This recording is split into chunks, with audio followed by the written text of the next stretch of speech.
In primary source documents about the São Paulo Forum, we find the following information. 1.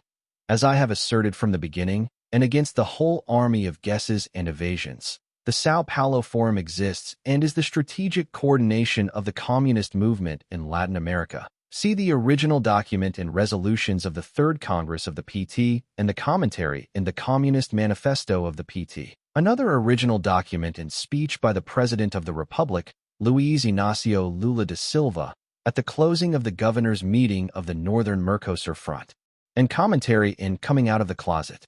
2. Over its 17.5 years of activity, there is no evidence in the minutes of its assemblies and working groups of the slightest disagreement, much less serious conflict, among the hundreds of leftist factions that compose it. All final declarations were signed unanimously by the participants. CF transcription of the minutes and signatures in minutes of the São Paulo Forum on the Mídia Sem Máscara website. None of the complaints and recriminations voiced by anti-PT leftists in the media they themselves call right-wing and bourgeois was ever brought up in the internal discussions of the forum, which proves that Latin American leftists remain united beneath their surface divergences, however much these may impress the naive audience. 3. The forum's actions extend far beyond what appears in the minutes.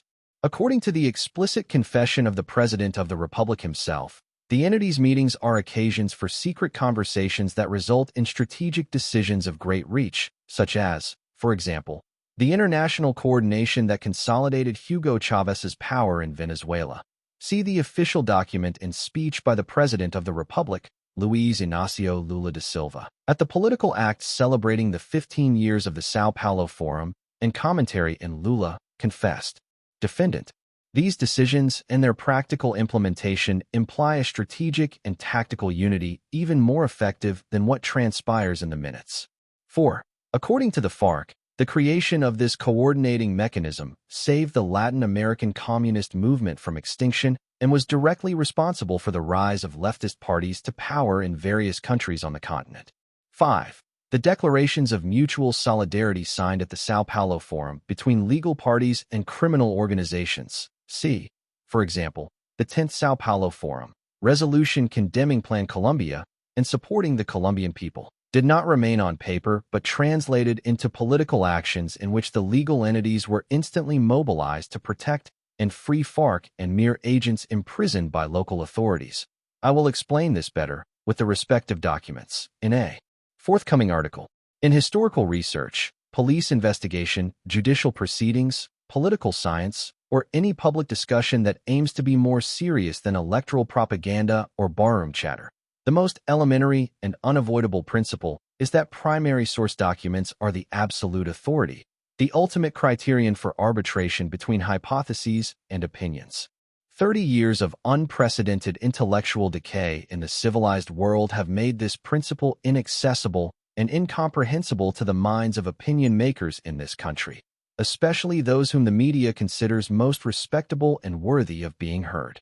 The very idea of proof, without which there is no justice, no science, no honesty, much less the possibility of rationally guided action, has disappeared from the consciousness horizon of these individuals, who have thus degraded themselves to the status of lying children, clinging to silly word games to magically make disappear facts they dislike or wish to conceal for any other reason.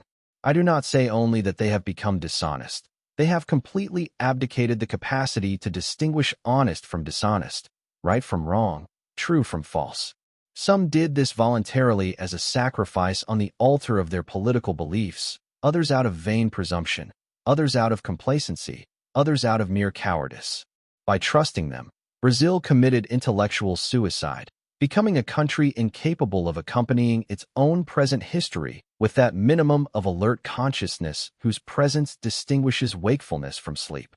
Never in the history of world media have so many betrayed their mission to investigate and inform at the same time.